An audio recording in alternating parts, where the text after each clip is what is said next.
Welcome everybody back to the show. I'm your host, Jay Flo, also known as Jesus Flores. Today I have a very amazing entrepreneur in the show today. He's actually has a shop locally. Would it be Walnut Park or HP? It's actually Southgate, bro. Southgate? Yeah. Okay. Southgate. The address. What's the address? So it's 8015 Long Beach Boulevard. Absolutely, guys. I've been there only once. But the vibe that I caught was just absolutely inspirational. And the way that we were hosted, the hospitality was truly something like our own family. Totally. Right? Like if we were in Mexico or wherever we were, the vibe was beautiful. You treated us like brothers, and we really respected that. And for that reason alone, we thought, man, this is a beautiful person to connect with, to grow with, and to put on the show, right? Because we like to have people who are inspiring. We like to have people who are moving, and ultimately models. You know, leaders, for people to look up to, right? Because oftentimes we're in a situation where we don't know what to do, right? Like we have ideas, but we don't know what to do. Guys, I hope you really enjoy this show. Tap in. You mentioned Canelo. Are you a fan of boxing, or are you just kind of like you kind of just watch it? I used to box, bro. Oh, serious? Yeah, bro. Fucking all fucked up. Your knuckles are all messed up? Yeah, bro. Did you stop boxing because it kind of started hurting, or did you stop boxing because you just didn't have time? Nah, well, so. Or do you still box? I still box, bro, but it's like here and there because I miss it. Yeah, man, but like so my dad was a boxer in Mexico. Oh shit. And I'm his first son, so it was like there. It's like you have to box. You don't have a choice, son. Yeah, exactly. He just put me in there. Yeah. And that shit was crazy, man. Like I started at 8 because that's here in the States the legal age to start amateur fighting. Mm-hmm. And I did it up until I was 19. And I was like, I gotta go pro or I gotta do something else. And I was like, I'm gonna do something else, man. Like, yeah. I wanted to go pro, but so 11 years experience boxing amateur fights. Yeah, amateur fights, bro. Like you were really competing. Yeah, bro. You're not just at the gym messing around, hitting the bags, getting fit or whatever. No, we were. What was your record? I don't even remember, bro. You just fought so many times. We just fucking every Sunday, bro. We were fighting. Did you get concussions? Yeah, bro, low key, like, and it's weird, man, cause it's like, I don't even know how to explain it, man. Like sometimes I'll feel the effects, like I'll just like get nasty brain fog and days out, and I'm just like, yeah, bro. But it wasn't, cause it's weird, man. It's you start like realizing like the potential of the human body, and when you do something like that, right? Yeah. So when you're 8 years old, 8 to like 10, 11, like before puberty hits, right? Yeah. You're just in there because your dad threw you in, bro. Yeah, you don't really understand what's going on at a deeper level. Exactly. So like when and you still see it now when you go to the amateur fights, you'll see like these kids, bro, the bell rings and they're just like, they're just all going at it. Yeah, all discipline, everything out the window. These fools are just fucking. Yeah. And the gloves are bigger than them. The headgear's bigger than them. Oh, they look like mini, like bobbleheads, but with their hands. Exactly, like sock and bopper shits. And then once it happens to like you like 11, 12 and puberty starts hitting in, that's when you just like muscles start building. Yeah, that's when you're like, I want to dominate people, you know. So that's when because before like I used to cry, bro. Like we used to take us to the weigh-ins, and then the way that it works is super weird, man. So so in the amateur fights, it looks kind of like an auction, bro. Like you go, they weigh you, right, and when they weigh you, they have this board and it's like weight classes, and that you put your name, you put your club, you put your fight record, and then they write down your weight. They put you on that board, and then after everyone's done weighing in, or after there's like a time like 12 p.m., they kick all the boxers out and they bring the coaches in, and the coaches they're like, I want my guy to fight this guy because we're in the same weight, and they'll if they agree, they'll put the two names together on the fight card, and then that's how fights happen. Yeah. So I used to wait outside, and my dad would come, and he was like, "Oh, you have a fight?" And I'm like, "Fuck, bro!" Like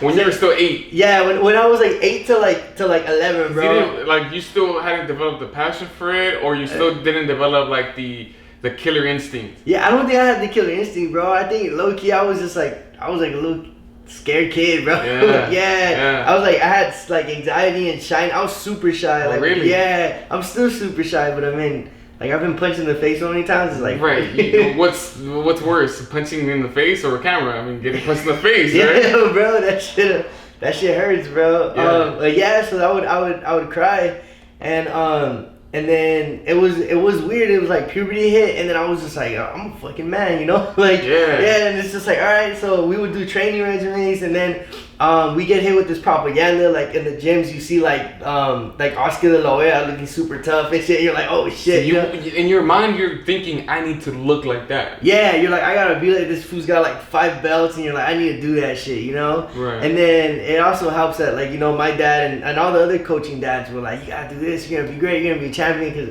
everyone thinks you're eating it up, right? You're eating it up, and you're just like, fuck yeah. Yeah, and it like boxing, bro, it's like, it's super competitive what we see, right? Like in the ring, like you see Canelo, you see like Daniel Jacobs, Golovkin, you see these fools, and it's competitive. Yeah. But it's like way more competitive in the gym because there's like sparring, there's training, there's like this shit, bro. Sparring, I fucking hate sparring, man. Really? Yeah. Really? It was people want to kill you. Yeah, it's so unregulated, dog. Like you'll go to the gym, right?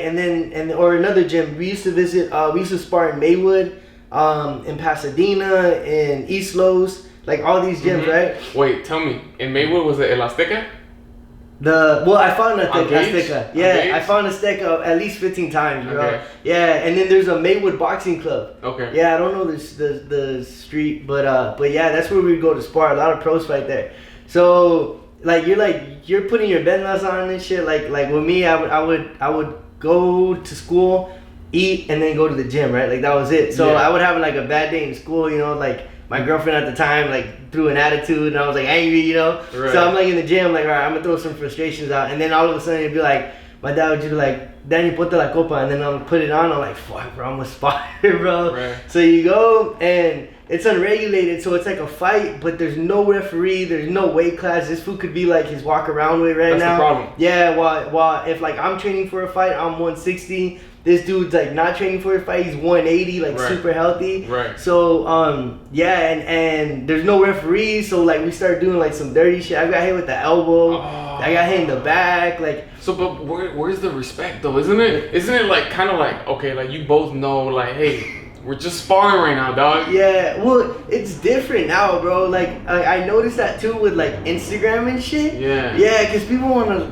flex for the gram, bro. For sure. Yeah, so like when you're sparring, you're getting ready, and you see like this fool hand his phone to like his coach or something. You're like, oh fuck, like I can't get my ass beat, you know? Isn't it crazy how much like life has changed in these past 10, 20 years? Yeah, From when we were kids to today, it's like everything we do now has to be on Instagram or Facebook or Twitter. It has to be validated and shit. It's crazy, man. And then, so in the gym, that respect is gone because these fools like they can fuck you up, like. Right. Yeah, and yeah, you get hit hard, bro. Like these fools like swing, man. And there's like this kind of like, it's kind of like miniature social pressure, but in the gym, because like you go 3 rounds, right? That's the standard. But then they'll be like, oh, how long every round? 3 minutes. Okay. Yeah, and then 30 seconds in between each round. Gassed out. Yeah, bro. And they'll do some shit like they'll be like, oh, are you tired? Like you want to go another round? And you can't bitch out and be like, yeah, oh no, I can't. Yeah, I know, right? Your masculinity's right there, like, nah, fool, what's up? Let's go another one. Yeah, like I'm down,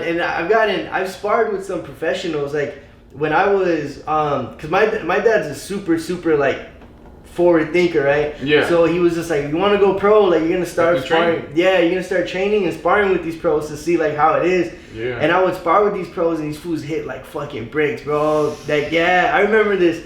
I didn't start getting like dazed and all that shit until I was like from like 16 to like 18, bro. Like that's when I started. Cause I hit hard too, so like that was kind of like my thing, like gancho liga, like cliche Mexican as hell. That was your name? No, that was my famous punch. Oh, okay. Yeah, I was so like, that's a badass name. El gancho liga, right? Bro. And and so the only thing is that you kind of have to learn how to like pace yourself, right? So that's what I never understood. So I just wanted, when I would go, I would want to take fools' heads off, and by the like second, third round, I'm like gassed out, bro. And then these fools like dancing in the ring, like fucking looking like, but that also like, takes a lot of cardio, bro. Hell yeah. Like I've noticed, like when you're in your fight, right, and either of course your punch is gonna take out a lot, but your feet work. Yeah, hell yeah. It's more exhausting. Yeah, and then it's exhausting when you fight a shorter dude too, because subconsciously you want to duck down a little, so you're squatting, bro. So much. Yeah, and that shit was crazy, like all that stuff. So I would spar these dudes and I would try and swing, and then I had my dad got help from another coach, and he was kind of teaching me to like pace myself. So I was like, all right, pacing myself, and the way you pace yourself is like you deep breathe when you're not in the pocket. You hold on to like breathe a little, like small little techniques that these pros use, you know? Right. And so another thing is like using throwaway punches, so like you're not fucking fully, but like enough to like tap and hit. Right, to get the points. No? Yeah, exactly. So I was fucking, I was sparring with this pro dude, and I'm like throwing, and I throw a check hook and it lands, and I'm like, okay, I'm moving. I throw a check hook and it lands, and it keeps landing. I'm like, all right, I'm gonna just fucking keep touching him with it a little. So I go, and a right hand comes straight down the pipe. It hits me, bro. The fucking room spins, and my legs, like, this shit feels electric. And I just stand there, because I knew if I moved, I was gonna fucking look on Bonacho and shit, bro. Yeah. So I was just like there, and I was taking it, and I was like, fuck, bro. Yeah. Boom. And the body punches, those shits hurt, like, and it doesn't hurt, like, crazy, bro, until, like, after the fight. So after the fight, you get a fucking... It sounds super adrenaline junkie shit, but it is though. Yeah, you get like the best like body high ever, bro. When you're getting smacked. No, after a fight. So really? After the fight's over, whether you win, lose, whatever, you go back home, you finally get to eat something, and you just sit down, and you just feel fucking like you're flushed with a lot of like different like good sensation. Yeah, if you win, it's even better, bro. Right. But you just feel like it's over. But what about like, the morning? That fucking dog, like that shit's though, like your fucking hands hurt, your wrist hurt, fucking face hurts. Damn. Yeah, I remember I got fucked up like bad, bro. Like my dad still never talks about it.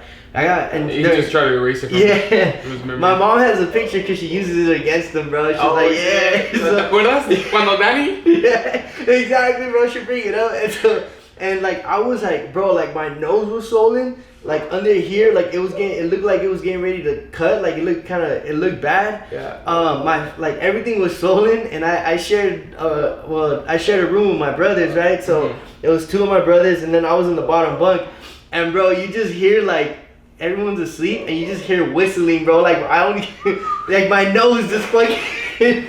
And I was like, dog, like I was just in pain, bro. That shit lasted like I think like 2 weeks, man. It was just like everything. That pain. Yeah, and that's when I started realizing I was like, dog, like this is probably like the longevity of what you endured was not gonna be a long term picture type thing. Yeah, cause you put your body through shit, bro. Cause even when there's that main fight, you still have sparring sessions, you know. So it's like for that one fight, you probably fought like. Unofficially fought for about 30 times. Yeah. So that's why these boxers get so punch drunk, bro. Because it's like you're constantly fighting, and then you dehydrate yourself. What do you think about like the Pacquiaos? What do you think about the Mayweathers? What do you think about these OG fools that are 40 years old, bro? But 40 plus though. You feel me? They had to do all that sparring. Right? Yeah, hell yeah. But they do it so like. That shit's beautiful, bro. How they do like they're so dedicated, bro. That it's like everything else, you know. Yeah, like Mayweather. I know a couple people that went like with Mayweather, and he's a genuinely nice dude, bro. Like he's like that whole persona that he uses to sell. It's just media. Yeah, it's just media. He's genuinely like he's bought some of my friends' gloves because they didn't have gloves. Like he's like expensive like $1,000 gloves and shit. Yeah. And so but when he's training, bro, like. He's all about like not taking damage, so like you'll see like, and then I think he has bad hands, like his hands are out, bro. Like his hands are out. Well, imagine now, right? I'm just so fucking hitting all that shit, like all the bags, all the people, because how does I've never been a boxer, right? So what does it feel like to hit somebody's face like really really hard? It's weird, bro. Like it's channeled out, man. Like I kind of get it though. Yeah, I totally get it. Like it's not something malicious. Like though it looks like it, you're like, you know, but it's not. You're just like, oh, I gotta do my job, you know. What's friendly competition? Yeah, exactly. Like that seems aggressive because that's just a sport. It's exactly how like for example, I played football, bro. I played football for like 10 years, 12 years of my life. Yeah. So that's why I totally understand when you're talking about like you channel it out. Like you don't exactly feel the moment when you catch the football. You don't exactly feel the moment when you hit somebody. Like you might think about it after, and you're like, "That was a badass hit," or "I got fucking rocked." Yeah. But in that moment, I didn't exactly feel it. Yeah, you don't analyze it. You know, like same with punches too. When you get hit, you don't feel them, bro. Unless dude hits like a fucking rock. Then right away, boom. Yeah, then you don't feel like it feels. It sounds weird, but it's like, you know how like you hit your hand and it's like an instant like it hurts, like, you know that feeling. So when you get punched, I think a lot of people expect to feel that instant kind of sting. Yes. But what you're feeling more is like inside physical effects, you know, like mental and physical. Yeah, so, you know what I think makes a difference? The glove. Yeah. It's like, let's say you start boxing with MMA gloves on. Yeah.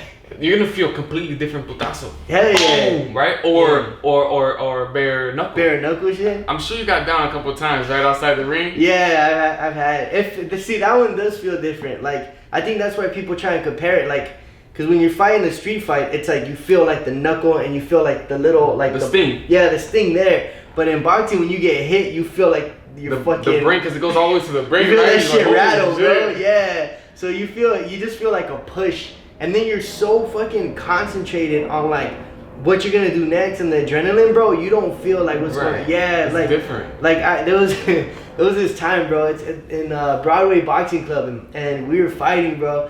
And I'm like this is gonna be like fucking in my head like forever, man. It's like the best moment ever. So my dad, right? We put our vendas on when we're fighting, and you use different vendas. You obviously don't use the shit you train with.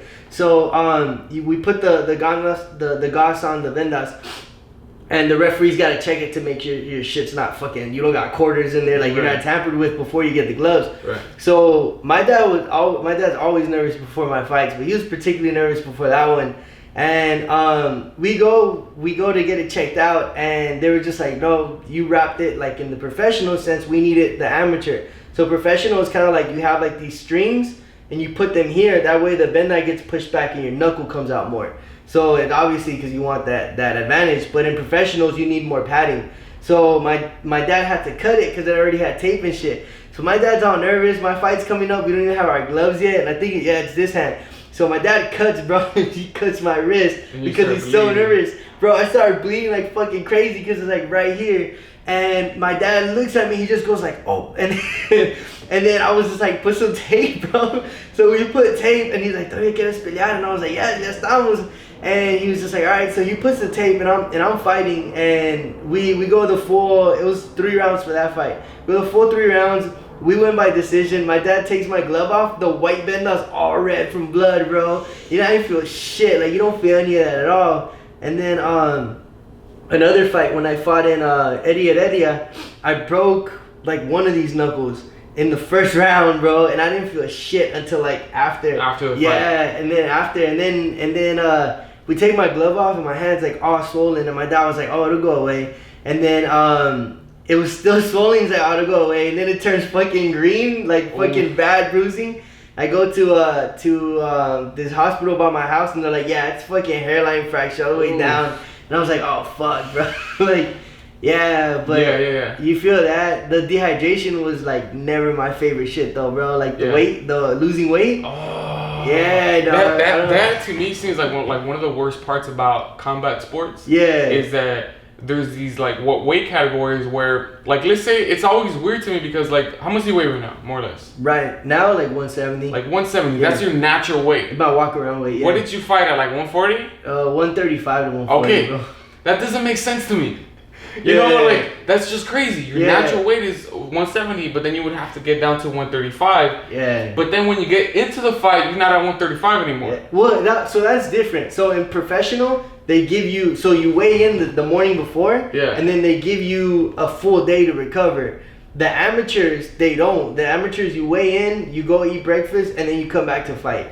So it's like, if you dehydrate yourself way too much, you're not gonna recover. Professional gives you a little bit more leeway. Okay. Yeah, but still, like, there's foods that like fucking, and it's all tricks, bro. Like, that's how you kind of learn like the body. Like, what used to happen was and it's so fucking crazy how it's kind of like a norm, you know, in our lives as boxers and competitive sports.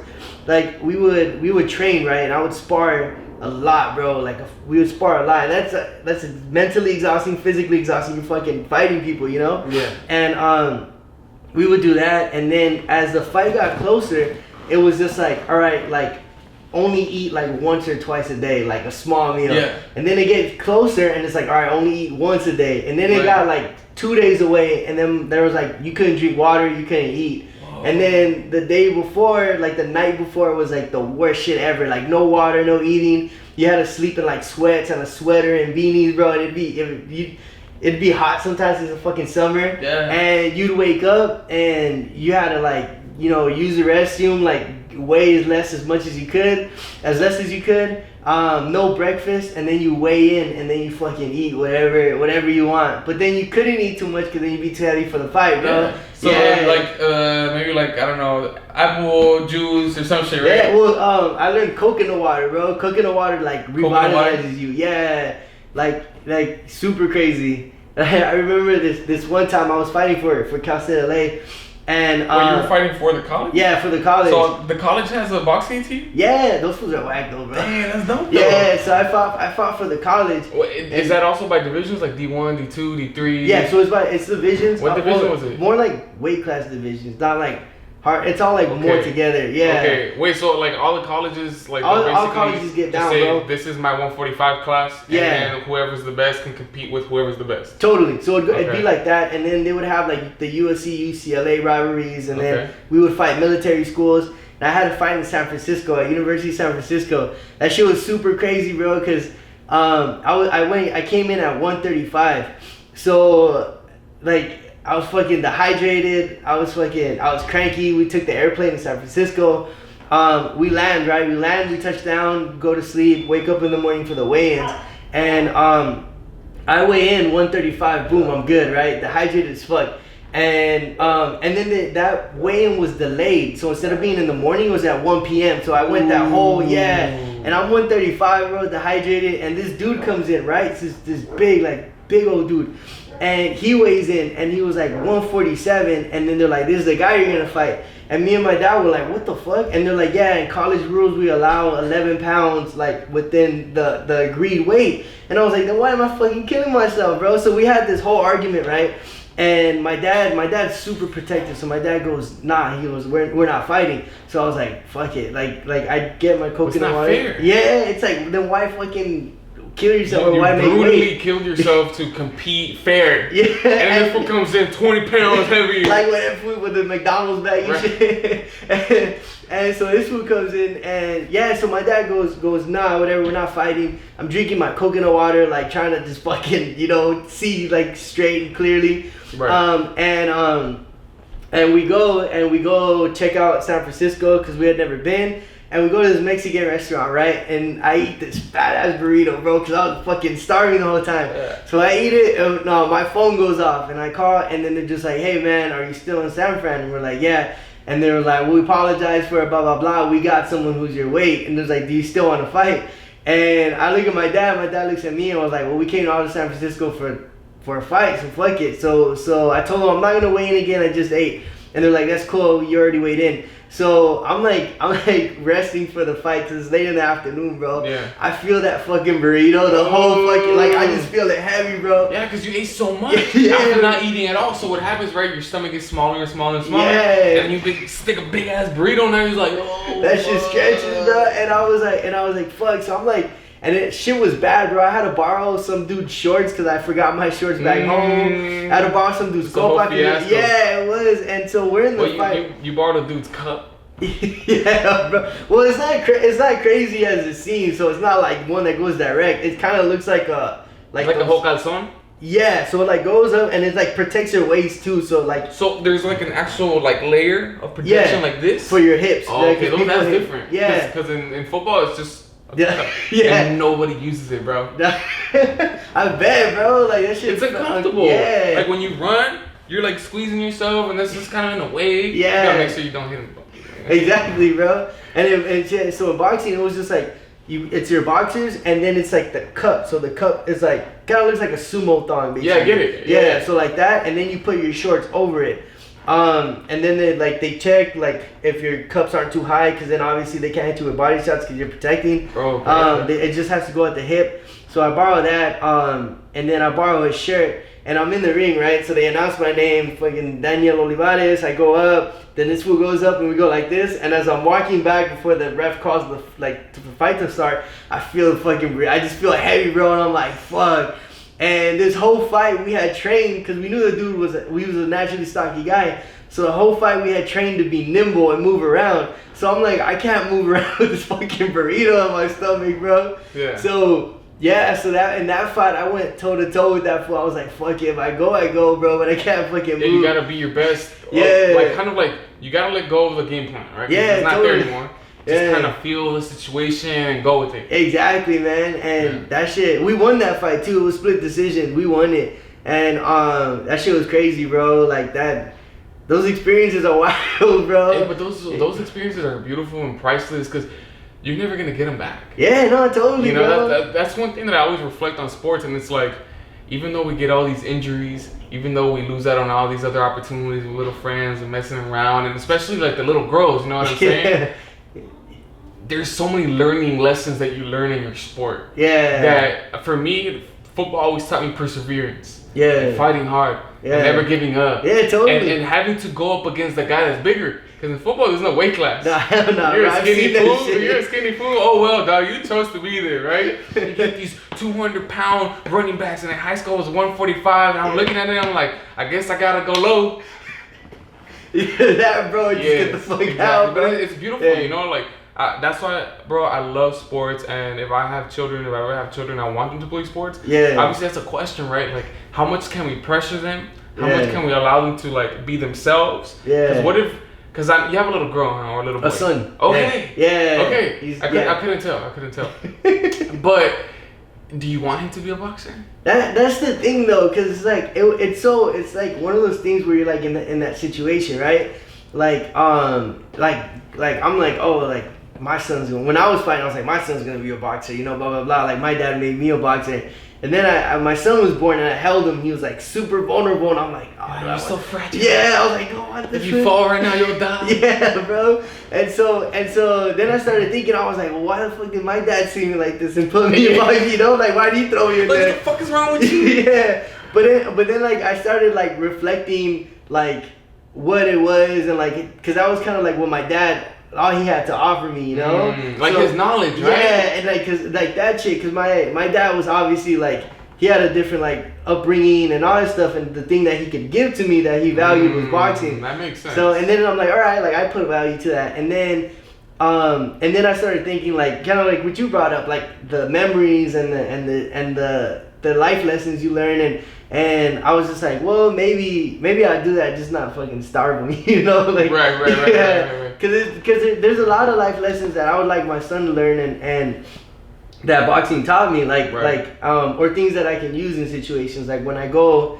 do my coffee sales, like, again, like, I'm shy, I'm anxious, I'm a nervous person. So before I go in, I just give myself a prep talk, like, you know what, I've been punched. Just like before a fight? Yeah. I'm just like, the executives are in there trying to warm up and shit. The dude, like, the baristas probably see me just, like, shadow box, like. He's like, yep, I gotta give him his deal. Yeah, bro. No, but it's just like, you start bringing it up, like, you know, I'm like, I've persevered, you know, like, I've gone days without eating, you know, that helped me in business too when I was broke, and, like, I've gone days without eating, you know, like, I've been in a ring, like, entrapped, fighting someone who's been training to kick my ass, bro. Right. You know, like, he dedicated sleepless nights, and he sacrificed just much as I did to kick my ass, bro. So it's just like, I think of that, and I think of, you know, like, a no's not gonna hurt in comparison to to that situation, and that kind of builds confidence, you know. And it applies back to, like, being a business person, right? Because there's a lot of coffee shops who are your competition. Yeah, bro. Who also did the starving thing, right? Yeah. Who also had to save up. Who are also there working every day. Yeah. And it's just kind of like, that's why I'm so passionate about competition, because it's just the best feeling in the world. Yeah. Are you into any other martial arts? Well, a couple of my baristas have been like getting me into like UFC and shit. Like, I've been watching some videos and shit. Those shit, that's it's different, bro. It's intriguing. Yeah. I just started jiu-jitsu like a couple weeks ago. Yeah. And I love it. Yeah. Dude, every day I go in there and I get my ass kicked. The higher belts, man, they just have higher knowledge. They understand the body, and even though like I have like a prototypical good body for jiu-jitsu, they're still kicking my ass because I don't have the knowledge, I don't have the skill, I don't have the experience. But what I've learned so far is that I have certain issues that when I'm there, I'm dealing with, right? Because nobody wants to lose. I hate losing, right? Tell me about it. But I learned how to tap out. I learned how to realize that even a loss is allowing me to learn how to be better. I'm like 2 weeks in, right? And I'm grappling with a black belt. Fucking A. Yeah. Not because I wanted to, but because he pretty much asked me to, right? Yeah. I'm in there, I'm acting kind of crazy like an idiot.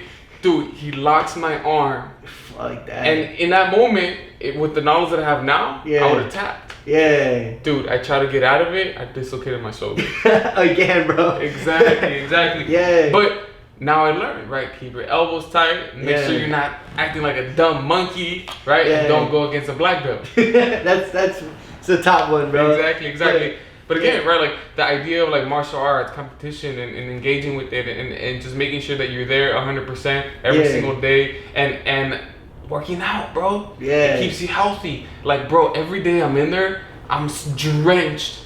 Drenched. I mean, sometimes when I'm playing basketball, it's a little like that, but you're usually outside, so you have all the wind and it feels cool. But in the gym, I'm sure you can relate. Yeah, it's just musky. Right? And then like to further elaborate on that, like you learn to put your pride aside and you learn that you're human, bro. Right. Like that's something that and it humbles you. You see people go to the gym, bro, or you see people in business where they act like they're the shit, and you're like, nah, bro, like you haven't gone through shit yet, bro. Right. Like. Yeah, like I've had a couple like acquaintances in high school that they started businesses and then you see them on Instagram like posting all this shit and I'm like, bro, like that shit, you're gonna get hit, bro.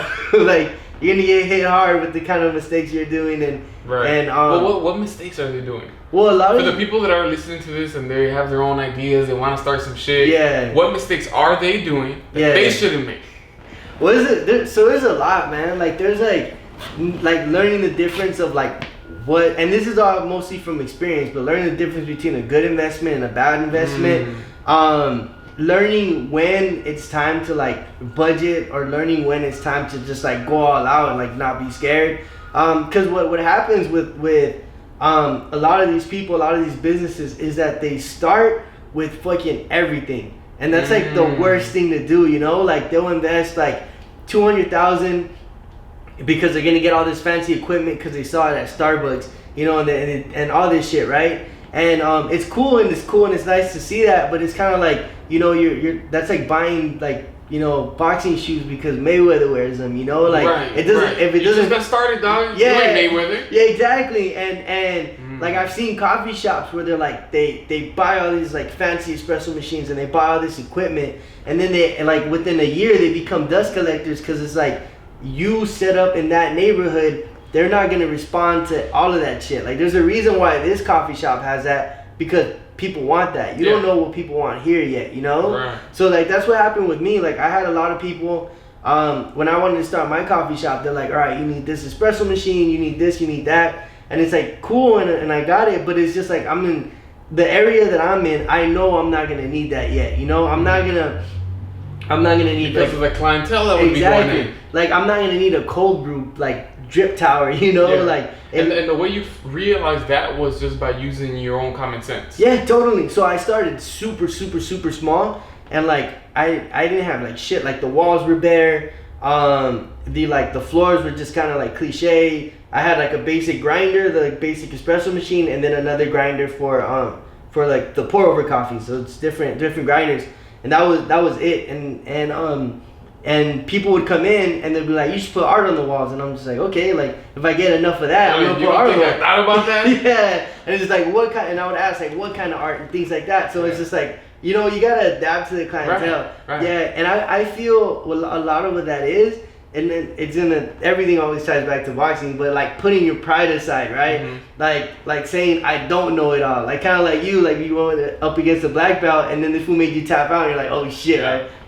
I don't know, you know, right. I thought I knew, but how to get out of this situation, right. But I don't. But that's what like helped me like a lot, and it's difficult, you know, being like a Latino man. Machismoism instilled, mm-hmm. you know, like it's super instilled in us, bro. Yeah, and then the boxing kind of was like super machismo even more, bro. That's to like, the max, right? That's like the highest level of machismo, because now you like you exert it, right? Yeah. And it's about dominance. Exactly. It's about beating. Yeah. And then at the top, then you're like, oh. Bro, low key, I still get that feeling though, man, because it's just like when there's competition, right, like you said, and there's like people that they'll do things, and there's a certain way of business competition, right? Mm-hmm. Like there's a way where people like. They'll be like, they'll compete with you with like different drinks or different sales, and like there's like cliche little mm-hmm. Subtle little like differences of like, okay, like you're egging me on, like this competition. Mm-hmm. But with me, because of boxing, and it's just like I just know to go full on. Like I saw like this one shop, like they stole my drink, called themselves the originator, bro. I was on Instagram, I was like posting like fuck you, like oh really? Like, yeah, like you're very like, no, that's not yours. Yeah, and I was like I fucking confronted the owner. Yeah. No, yeah. But I think you should do that. Yeah, like I would, cause like you know, like it's the boxing, it's the kind of principles where I grew up. But it's more about like respecting like intellectual property. Totally. Just straight up. Yeah, and that's the kind of shit though too. Like I mean, it's like you gotta protect your shit.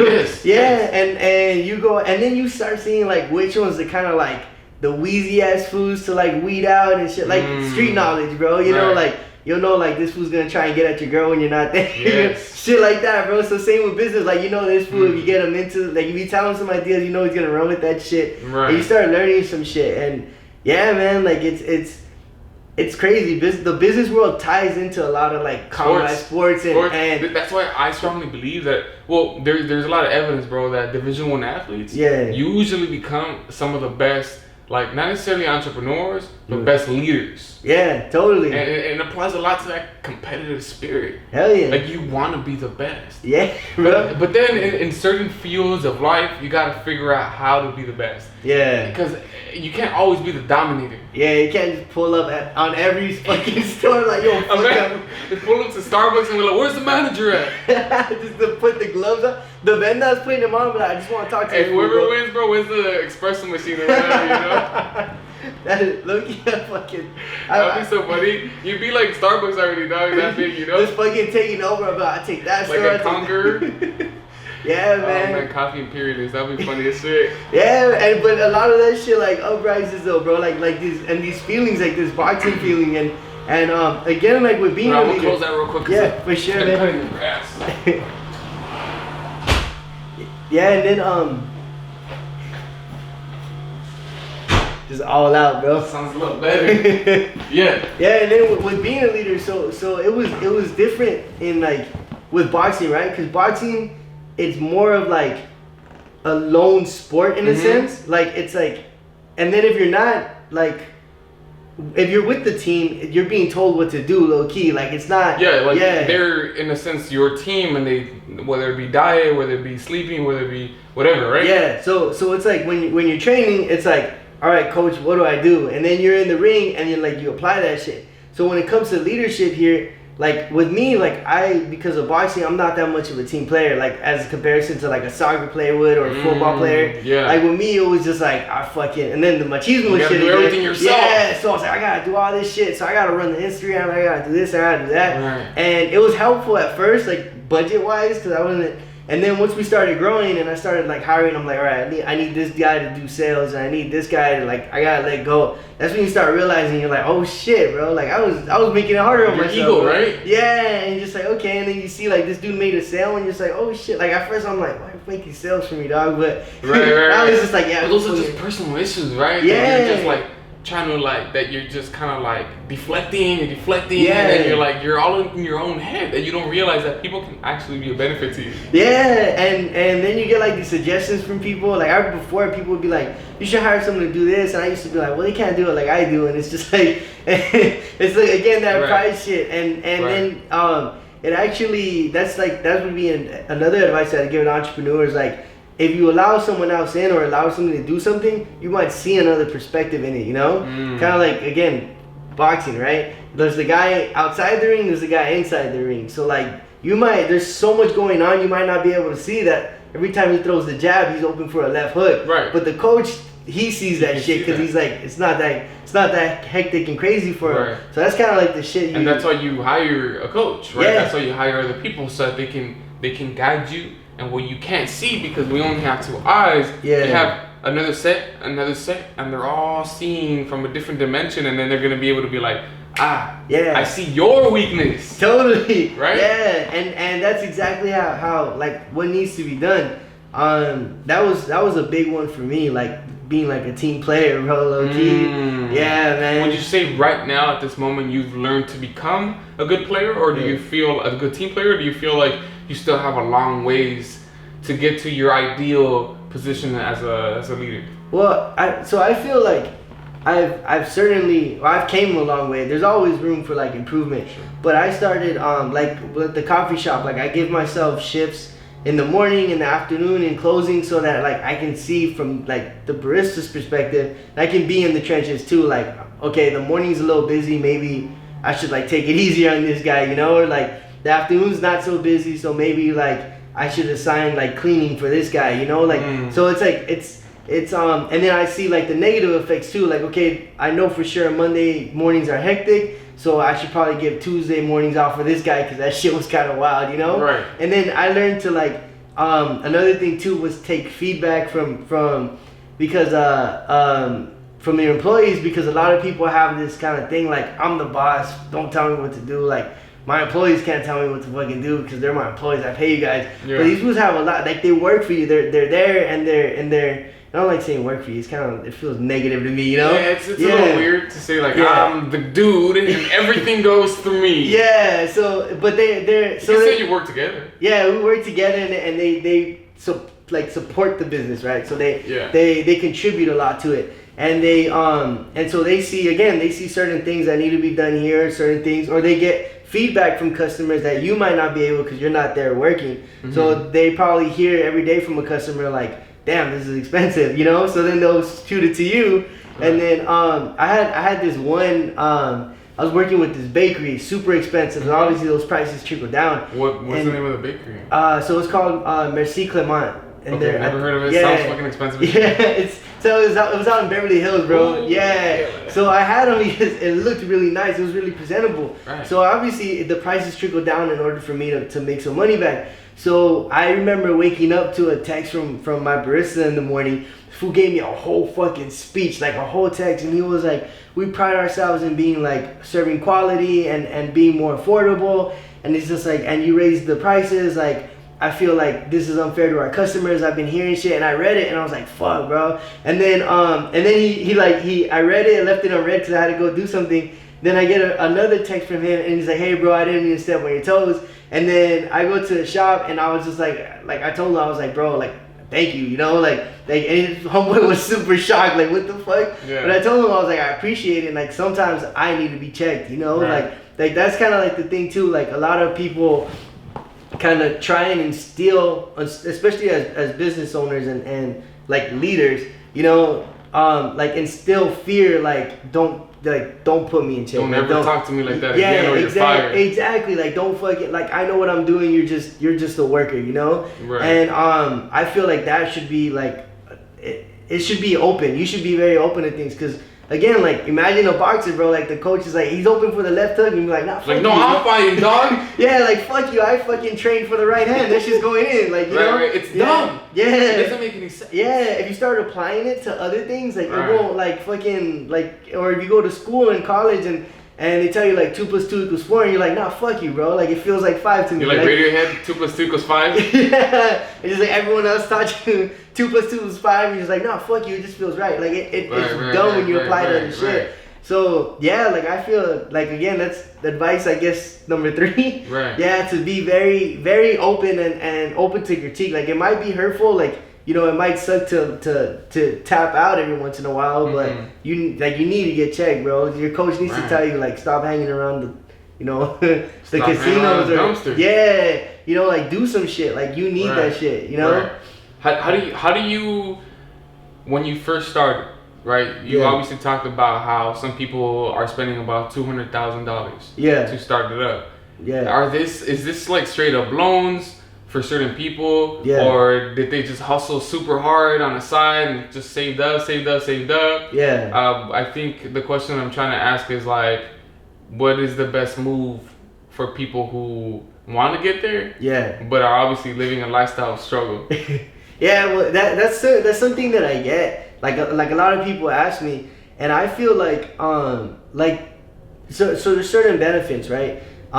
There's the hustle, right? So you start on Instagram. Let's say you start off with like a coffee shop, right?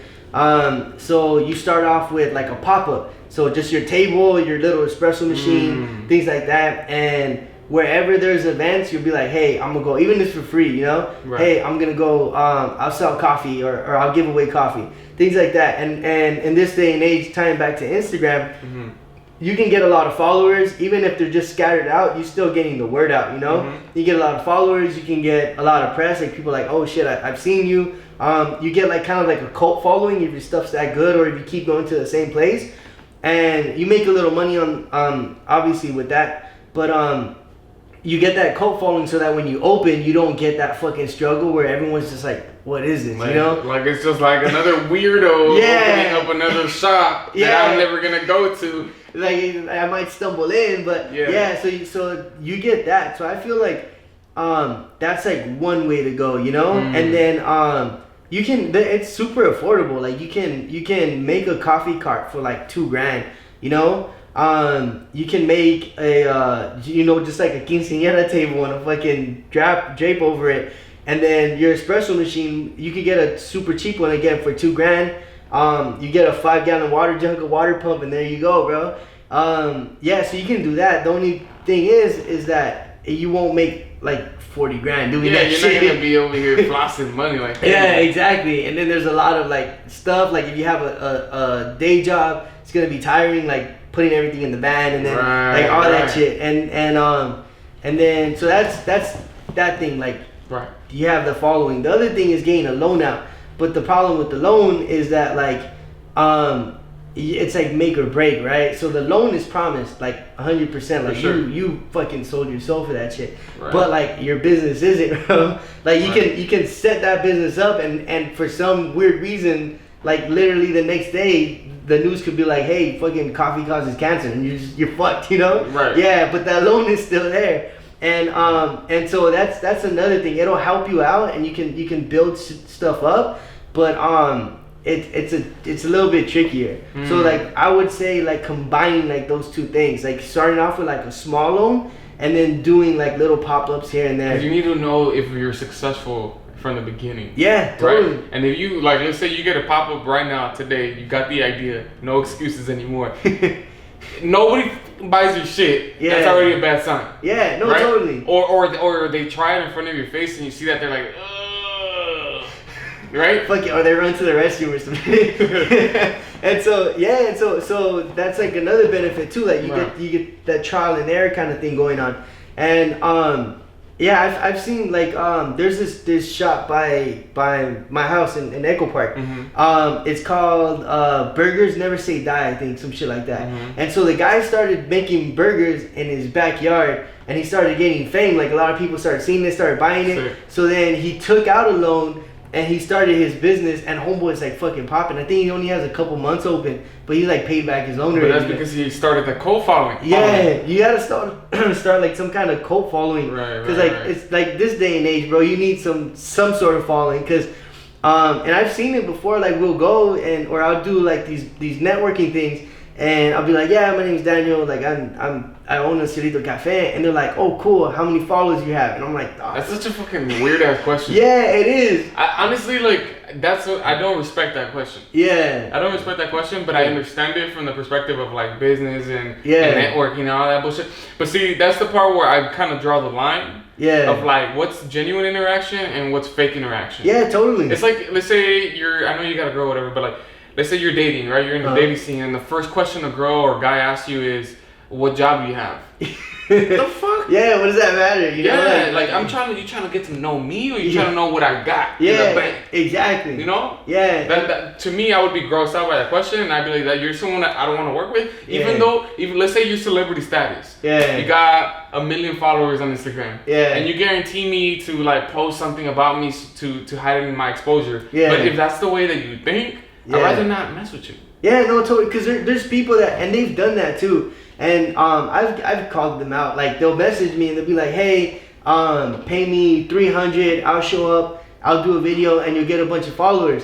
And then I'll tell them, I'll be like, okay, cool, like, where are your analytics? How can you guarantee me this? And then they'll be like, they'll fucking leave me on red, bro. Like, that's it. Yeah, because they're all fucking smart. Yeah, they're like, oh shit. And so I've gotten people like Frankie Quinones, the comedian. Yes. I've gotten Roxy, the radio personality. I've gotten DJ Lechero from CC Valencia. Send them out from. They were in Power 106 before but they moved to the 92.3.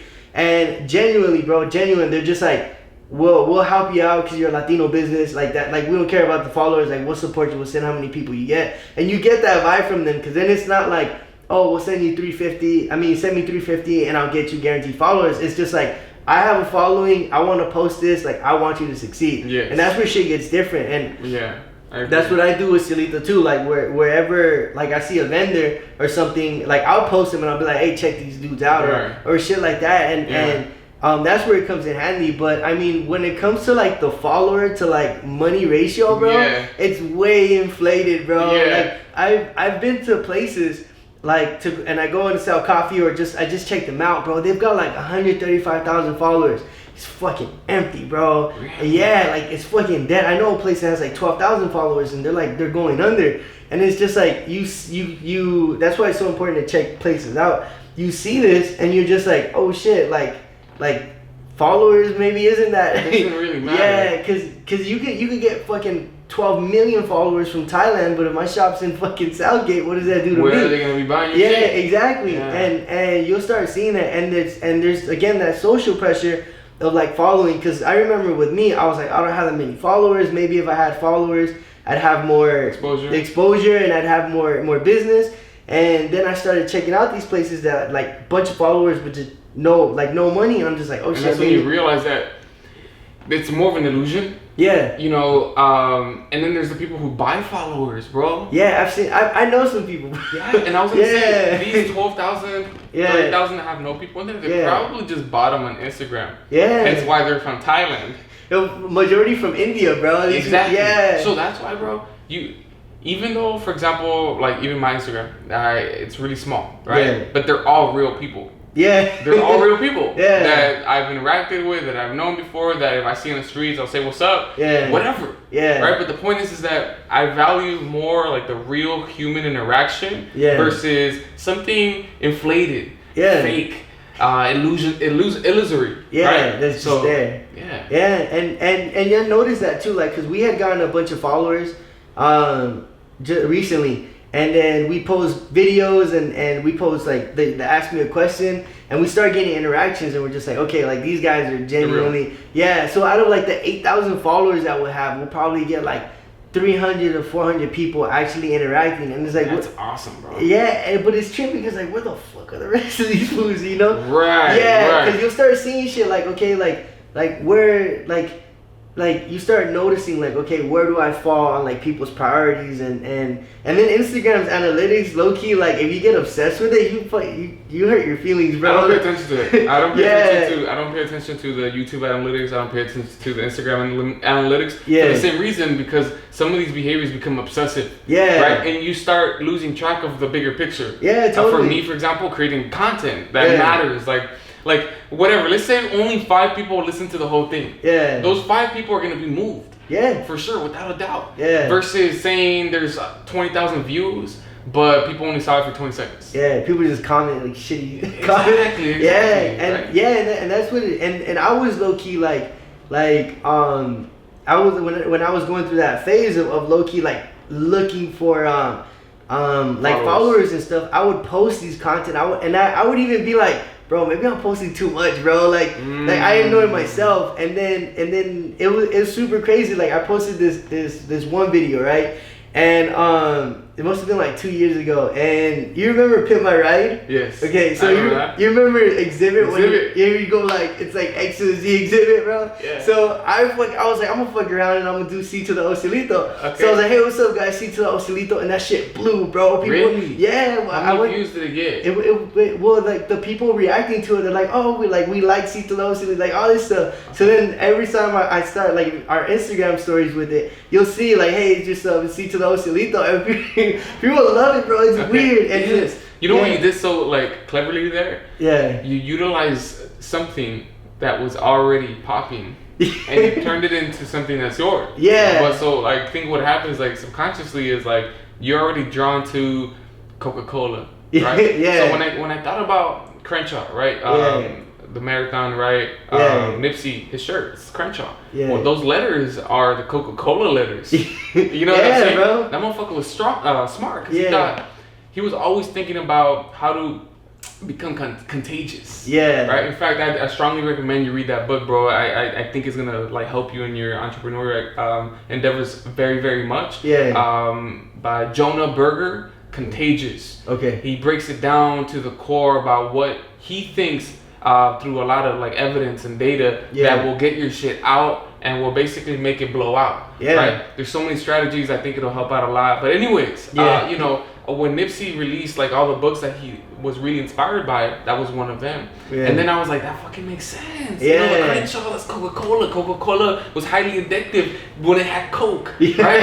And so now today, millions of followers. Yeah. Right? So you gotta find these ways to kind of like be like you, but not be you. Yeah. And you'll see it too. And then like more with like the Instagram thing that like I feel like people are kind of losing substance to because they're chasing like the clout. Yeah. Is like they're designing their entire shop around being Instagrammable, and it just feels like a fucking. What does that look like? What does that look like? Like, because I'm not sure. I don't see the picture because I don't really know that well. So like and like I don't like I hate these foods, bro, low key. Yeah. But horchateria. Horchateria Rio Luna. Oh, I've been out there. And the one in Downey? In Paramount. Okay. They have donuts in Downey. They're the same people? Yeah, same people. Okay, I've been to donuts. Yeah. I fuck with it. So same shit. So that's Instagrammable, bro. I get it. Like that. Like the color, the aesthetic. Yeah, so that it's like yeah, so I get you now. It's very like so a lot of people and they do that and basically coffee shops, like the history of it, where coffee houses were places where people would socialize. Like you sit, you chill, you drink coffee with your homies, and then it became, I think for the brown berets as well, like coffee shops became like revolutionary houses because you're just sit there chilling, talking, and discuss revolution. Yeah, and shit like that. And there's even like with the whole Renaissance, coffee. I always say coffee caused the Renaissance because before people were just drinking alcohol. And then coffee, so they were just drunk and they're just like, fuck it, I'm gonna knock out. Yeah, and then coffee came in and people started staying overnight, staying up, thinking, creating. Yeah, thinking weird shit, like, yeah, and then that's kind of like what fueled the Renaissance, like coffee shit. So the same thing is like that concept, I'm trying to bring that back. Like, we need a coffee house like of our own, you know, as Latinos, a place to chill. But what happens is when people start chasing the clout, it's like you feel like you're in the house of fucking Ronald McDonald. Like it's like colorful and it's like colorful and you can't relax because there's so much mental stimulation, you know, like and another aspect to that is like all the people walking in and out. You don't want to chill. Yeah, there's just so many people. You're like, oh, there's nowhere to sit, there's nowhere to chill, it's super loud in here, I want to get out of here. Exactly. It's a hard place to be, right? Because as a business person, you do want to have all that clientele coming in and out, because now your cheese is stacking up. Yeah. But your ideal, what you wanted to create, I guess you gotta compromise. Yeah, and there's ways to compromise it, but you can see like the intentions. Like Horchateria and Donuts, bro, they just want Instagram, and it works for them because they get a lot of people because that Instagram kind of clout. That's what brings the followers that like they're genuine followers because it's like their customers have to come in to take the pictures.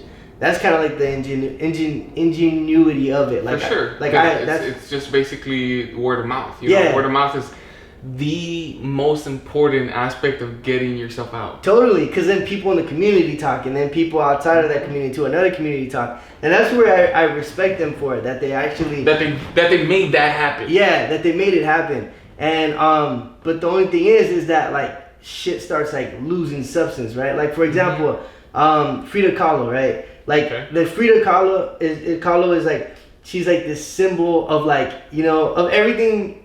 Against everything that people are using her for. Yeah. Like she was against like you know, like the rich class and all that shit. And pretty much, right? And then they're using her for money. You know, same with Che Guevara. That's a great point. Yeah. Both communists and now are just complete commodifications of capitalism. Totally. And like everything they were like, and then I had this customer, and she has like degrees in art, and we were talking about that, and she had said that technically, whenever you, like with the face of Frida Kahlo and everything, that's considered plagiarism, because Frida Kahlo, her work was like self-portraits and things like that. So if you're doing a picture of her and her work was self-portraitism, it's like you stole her work, you know? Because she did that. And it's so weird because it's like, you start seeing like these trends that make things lose substance, you know?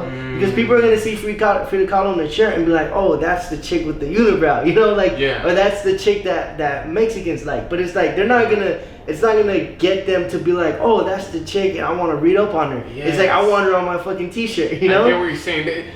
It's a tricky path between like idolism, right, and just kind of like blindly following a certain sculpture and the difference of learning about them. Yeah, exactly. Actually trying to be like them in certain ways. Like I feel like one of those idols would be like in my head like Jesus Christ, right? Yeah. There's a lot of followers, there's a lot of Christians that don't even know how to be Christians. Yeah, they don't read the Bible or anything. It would be so much better if you actually tried to reflect what he or they or whatever, right? Because maybe it wasn't even Jesus like a real thing. Yeah. If you actually tried to be like him, right? Yeah. In the Bible, I mean, I'm not a professional in this or anything, but like you seem to be a very compassionate person, a very loving person, a very understanding person, a very empathetic person. Like you're talking about the holiest of holiest, right?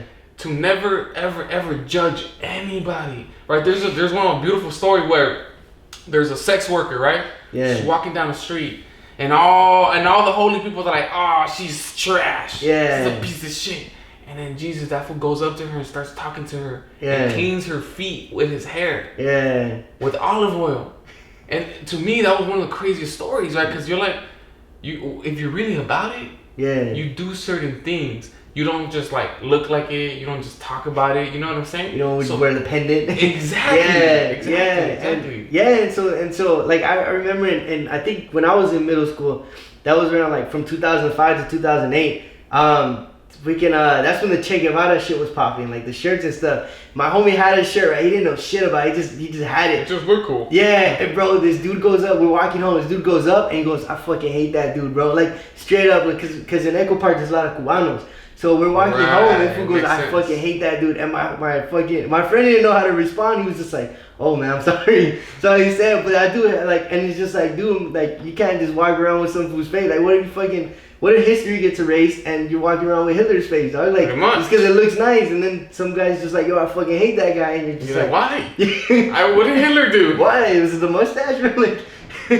So yeah, and that goes back to like the clout chasing and stuff like that, and that's also where it gets kind of crazy, and what we have to be careful about, like what we post and what we kind of, like you said, glorify, because like. For example, like conchas, right? Like conchas, tapatio. Another shit, right? So that shit blows up, and it's cool because our culture is getting, well, that's a small part of our culture is getting like glorified and stuff like that. But it's like what is the negative effect, right? Negative effect is that people are gonna, like, people that aren't Hispanic are gonna look at it and be like, oh, these fucking Mexicans, all they do is eat conchas and tapatio, like you know, like we're not showcasing the entrepreneurs. We're not showcasing the entrepreneur spirit, we're just like, hey, like those memes were, and they're funny. Where it's like the meme was like, remember when mom hit us with the chocolate, like, you know? Right. And it's like, oh, and people can negatively be like, oh, see, they're abusive, like,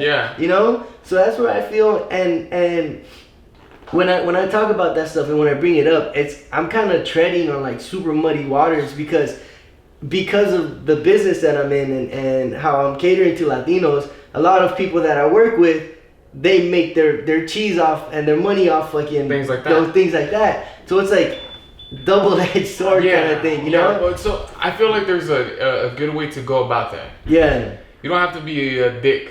You know what I'm saying? Like, fuck conchas. Exactly. Yeah. You can just, for me, for example, I would say like, hey, I feel like when you become a typical like entrepreneur or whatever, and you just go ahead and decide to just sell Frida, right? On the conchas, tapatio.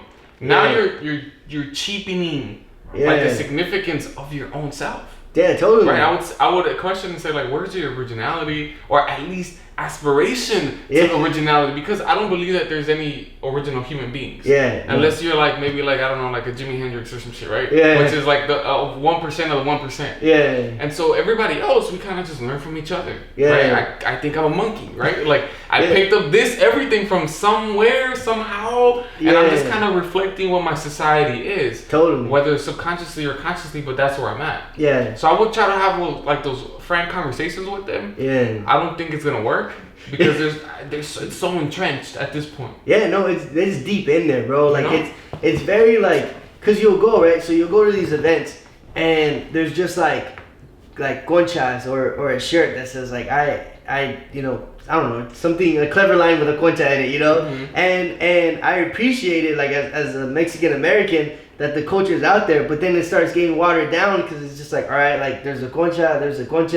All right, this guy's got conchas, but it's in a pin, you know? Right. So you just got conchas. I came to a panaderia. Bro, like, and then there's the Takis bag and the Takis, like shit like that, you know? And it's cool, and then, and it's, it's basically like, it's cool for that representation, but it's like stop watering it down. Like we need to be more original now. Like be more creative, dog. Yeah, exactly, because it's just like, also like we have like Frida Kahlo, right? Then we have like Juan Gabriel, we have Vicente Fernandez, and it's just like we need to kind of like showcase more of like these that's the Mexican example, but showcase more of these like Latinos that are like changing the face and that are contributing to stuff. Because when it comes to like white people, for example, they don't just say like, they don't parade around George Washington. It's like, oh, we have Steve Jobs now, and then they bring it up again and they're like, oh, we have, you know, like Elton John, you know, like they're constantly like putting in your face, like, look at how we're being creative and we're producing these like the ingeniouses and things like that. And with us Latinos, it's like, oh, like remember we had Frida Kahlo? Like it's like, okay, where are we going from there? We cling on too much. I think it has something to do with like romanticizing the past. Or like the history, you know, with like all respect to Pancho Villa, you know, all respect to Emiliano Zapata. Like, I feel like in a sense, like I've always really valued those guys and respected those guys, and like even if I did rock some of their shit, I think I'd be able to break it down to somebody why. Totally. You get me? There's a difference between the why and I'm just doing it. The, you know what I'm saying? Shit, right? Because when you like, if you break down their histories, you're like, wow. You're talking about a rebel in society that was once in jail, right? Like a Malcolm X. Like, exactly. Like a Malcolm X. Like you read his autobiography and you will be inspired. You know what I'm saying? So I think that there is value, obviously. There's value to all these figures. Totally. But like you said, when you just commodify it, you mass produce it, it loses its significance. And then it's just like, okay, it's just a guy. Because what's going to happen is that generations are going to keep coming in, right? So if my son, for example, if you ask him when he's 5 years old, and my girlfriend, if she were to show him like a Frida Kahlo picture, he'd recognize it, but he's not gonna be like, oh, that's Frida Kahlo, she blah blah blah blah blah. He'd be like, oh, like I saw it in the t-shirt. Chick with the unibrow that I saw on the t-shirt, or I saw like, you know, like here. So it's like there has to be meaning behind things, and it can't be too like crazy, like watered down, because we end up like, it ends up being a joke at like at a certain point. You know, I feel like it's already become that. Like it's like it's like, oh, like she's got Frida Kahlo on, right? like, you know, like, where's your Frida Kahlo shirt, you know, right. like shit like that. But it's stuff that we have to like, yeah, we have a long way to come as a society, or as a more like a culture in this society, because I feel like our shit, besides the whole like kind of criticism that we gave, if the conchas and the takis and everything became mainstream, it's sort of like it penetrates us into being like that thing, like like out in the mainstream kind of thing. Like okay, like it opens the door. Like now we can start doing stuff because people paying attention. Yeah. Like so that's what it's kind of like. That's the good part. Yeah, that's the good part. But the thing is that it's already there. Yeah. It's well, maybe it's easy for us to say that as like Mexican Americans. Yeah. Because we live in the environment, and so of course it's mainstream to us. But is it truly mainstream to, you know, white America yet? Maybe. Yeah. I would say because of the internet, and it's so like huge, it's so big. Yeah. Obviously, like white people in California, they're probably like very much used to it. Like, so here's the funny thing, right? Like, black people and white people in Cali, like they like Mexican shit. You know, they like Mexican candy. When I was in college and I was in Iowa, I told my parents like, hey, send me some candy. You know, I'm fucking thirsty. The tamarindo candy. Exactly. Yeah. It was actually a pica fresa. You know. Like I love pica fresas, bro. Dude, exactly. Yeah. Dude, and I have an Iranian homie and then a black homie from Detroit. And I tell them, like, guys, this is some of the best candy you're ever gonna have. Yeah. Dude, they put it in their mouth, and I shit you not, they were like, ugh, like, what the hell is this? Yeah. I didn't feel disrespected, of course. Yeah. One of the other homies, he was like, well, I guess it's an acquired taste. Yeah, man. And it's, yeah, bro. And it's the other thing is also like mixing cultures and like the Latino. Yeah. Because it was super, and I feel like it plays in my head all the time. I feel fucked up. I had this homie, right, and he was from Argentina. It was the only homie I ever had from Argentina, and I met him in high school. And we were walking and whatever, we were talking, and I told him, I was like, hey man, like this is super weird, bro, but like I think Argentinians have the coolest like accent in the world, you know, like they sound cool. You said that. Yeah. And then he was just like kind of looking at me weird, and then I was like, dog, like. I was like, you know, I felt that's a compliment. Yeah, but I think like he started like I didn't want to make him sound like he was just like different. My Argentinian homie, you know? Oh, okay. Like you put him in a box too much. Yeah, like not looking at him as a person. It was just like, oh, this guy's from Argentina. Like that's why I like you. Yeah, exactly. So then that was kind of weird. And then we were like, we were talking, and then he brought up some food, like some way that they cook food. And then I just like naturally like said like, oh, that's weird, but I didn't mean it like that's curious, but you know, I just said, oh, that's weird, and he just like looks at me, and then he goes, well, you Mexicans like fry this, blah blah blah, and he goes, I think that's weird, and I was like, oh fuck, bro, I was like shit. Right. Yeah. Like we don't really realize when we're being like biased. Yeah, exactly. So then I was like, oh shit, like I didn't mean it that way, but like introducing stuff like. Even Latino cultures to other Latino cultures is something that has to be like, you know, before we get to white America. That's like, the next part, right? Yeah. But that's even harder. Yeah, know? Hell yeah. Especially when I know that you have some Nicaraguan stuff and some Salvadoran stuff. Yeah. And it's like, I think for me and you, it's easy to say, guys, let's just all get together and love each other and mix each other's cultures. Yeah. But when I talk to a lot of Salvadorans that are like first generation, they have a lot of strong dislike towards Mexicans. Yeah. For good reasons. Yeah. Because obviously, as they're migrating through all these different countries, I think Mexicans treat them the worst. Yeah. No, totally. For the most part. Yeah. You know, especially once they start going to the north. When they start getting more to like the light-skinned Mexicans that are way more like prejudiced. Yeah. And you know, the thing is like a lot of these things are very institutional, right? Yeah. So then when they do get here by some miracle and they don't get deported, you know, their parents are obviously telling them like, oh, well, los mexicanos me trataron como mierda, right? They were fucking assholes. Yeah. And so there's so many things that are going on within these cultures where they just clash. Yeah. And it's so hard to just be like, guys, let's come together and have a big kumbaya, bro. Exactly. Yeah. But there's gonna be a young Salvadorian listen to this and saying like, well, you know what? I can get past it. Yeah. You know? Cause that's what's important, bro. Like when I went to high school, right? It was Belmont High. Mm-hmm. And that school, it separates Echo Park and MacArthur Park, right? Basically, it's like cool little border school. Okay.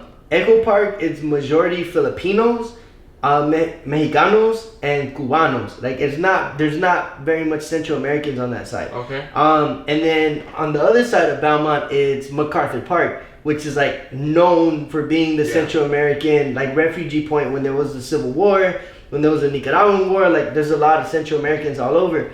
So we kind of blended in this school. And that school has a history of like violence, bro. Like, it makes sense. Yeah, so many divisions. Yeah, bro. And you have like these cliques, and you have stuff like that. You have like heavy influence MS-13 people. You have like heavy influence like Mexican gang people on my side. And there's like you'll see like it was violent, bro. Like it calmed down because they separated the school, but it was bad. And you'll see that like you'll see like they'll kind of like mock like Salvadorans will be like, they'll see some Mexican and they'll be like, oh, wait, you know, like, they'll say like that, bro, and then they'll like, you know, the Mexicans will say, you know, like, they'll trash talk like the Salvadorans and stuff like that. Yeah. And you see, like, I witnessed that hostility, bro, and for me, it was just like, in the household I grew up in, we weren't like hardcore like Mexicans, like, it was just, my mom was very Americanized because she came here when she was 2. So she had like a lot of like American culture. So she was very much an American. Yeah, basically. And then my dad came here when he was 16, but my dad was always working, so it was just like he didn't have time to really like sit down. In the American culture. Yeah, and then so he was just like, and he wasn't in the city. He was like in a small little pueblito, so it wasn't like something like, you know, like, oh, like I'm fucking hardcore Mexican. My dad was just like, you know, life sucked over there, you know. So I didn't have that kind of thing, or where I was just like, I'm fucking Mexican and I fucking hate everyone else and Mexico rules the world. So I would see that from the other perspective, and I'm just like, well, why do you guys hate each other? You know, like, but then I didn't know my history and I didn't know like shit that was going on. Right. So that kind of like started like El Cielito, like in a young 14-year-old, you know, Danny's mind. Yeah. That I was like, we need to like just sit together. We need to all be represented. Like last I heard, like you guys both spoke Spanish, bro. Like we're fucking products of the same shit. Right. And I would go out with my homies and or you know girlfriends at the time, and they were either like Salvadoran, Guatemalan, and we would go and we'd see like very very like centric like Mexican stuff, like a Mexican restaurant. And they feel uncomfortable. They're like, oh, I don't. Like, this is not for me. Yeah, and it's just Mexican stuff, and I'd go to like a pupuseria. I had a pupusa for the first time, which is fucking amazing. Mm-hmm. And I would go, and then I'd be like, oh, like I don't feel indifferent. Like why don't I feel so? You know? And it was just like it wasn't like the culture wasn't in my face. Like it wasn't like these fools had a Salvadoran flag while I'm eating my pupusa. Yeah, like Mexicans, we're too prideful. Yeah, we're too nationalistic. You know? Yeah, you like order. Mexico. You order something, some fools waving the Mexican flag. Yeah, so I was like, all right, like the Latino culture needs to be represented as a whole because everything's beautiful. Like you pick everybody's beautiful. You pick apart these restaurants and you're just like, oh shit, like I like the colorfulness of like the Salvadoran restaurants, right? Like it's super nice. And then like I like the kind of like homey feeling of like these like the Mexican restaurants that kind of like emulate like adobe and you know like that kind of feeling. Then the Guatemalan like restaurants I kind of like. Well, I just like the bird and how it's like they're very subtle about showing like, you know, like the Guatemalan pride. It's not like big old Mexican flag. It's like the bird is like flying, you know, like gracefully while you're eating, you know, like more low key. Yeah, exactly. We're still proud, but we don't throw it in your face. Exactly, we throw the bird in your face. But I was like, we need to all start like representing everyone, and then as like things went on, like my neighborhood got gentrified, and I saw that there was Blue Bottle, which is like a coffee shop. And I go and I see fucking El Salvador and all this shit, and I'm just like, bro, like you guys sell like Salvadoran coffee? And then fucking pretentious baristas were like, yeah, well we serve blah blah blah. Give me a whole history rundown, right? Mm-hmm. And so I go back to my homies and I'm like, hey bro, you guys know El Salvador has coffee? And these fools are like, bro, we drink this for like 3, dude, like. Right. And then I would that place would rotate, so I would see like Guatemala and I'd be like, oh shit, and then I see Mexico and I'm like, dog, like we all have the same products, bro, like, you know, like, right. and that kind of like like at the time I didn't realize it, but it was like coffee was low key uniting us, you know? Yes. Like that shit, like it sets all like everything apart. Like you could drink a Salvadorian coffee and it's not like, you know, like in your face. You could drink a Mexican coffee and it's not like in your face. You know, it's just like it's like our people. Like yeah. Have you had Costa Rican coffee? Yeah, that shit's expensive though, low key. I'm not sure about the prices. I just know that when I used to drink coffee, that shit was shit. Costa Rica's bomb, bro. Yeah, because they grow it around a mountain. There's this mountain in the Tarasur region, and like they get all the fucking minerals running down the mountain. Yeah, and it's crazy though too because with Mexico, right? So Mexico, because of the climate, it's so like deserty and stuff like that, and you can't grow like specialty coffee there. You can only grow specialty coffee in the part that shares land with Guatemala. A tropical area, like in Oaxaca. Yeah, so like Oaxaca, Veracruz, Chiapas, in that region. So you'll see the Mexican pride with people because people ask like, oh, like you don't get coffee from Mexico? Right. And we're like, yeah, but it only grows on the part that shares land with Guatemala. Right, and so they're it's like, a little harder to get. Yeah, because it's super small regions. And you'll see these people like, oh, why does it gotta share land with Guatemala? I'm like, dog, like I've gotten a couple. You're not thinking about the right thing. Yeah, bro. How about you just try the Guatemalan one, and then you tell me whether you like it or not. Yeah, and then that's it, bro. Like I'll cover the flag. Right. And yeah, so you'll see this, and then El Salvador has like a rich fucking history of like coffee, bro. Like El Salvador makes bank off coffee, and they're like the like super prestigious white pony of the coffee world, bro. Like really? You go up to like any like coffee trader, things like that, and you say I want El Salvador, they'll be like, yeah, bro, like El Salvador's the shit, bro. Cause the region it's so small, the climate's perfect, it's like humid. It's mountainous and volcanic, so you get like the soil. And I've heard from a lot of like Salvadoran customers that we have, but like the way the sun hits, it's not directly. It kind of hits it at like an angle, and so when it hits it at an angle, like that's like the perfect amount for the coffee to grow. So it's like interesting. Yeah, it's fucking amazing. That's probably been going on for thousands of years. Yeah, bro. Like it's wild, man.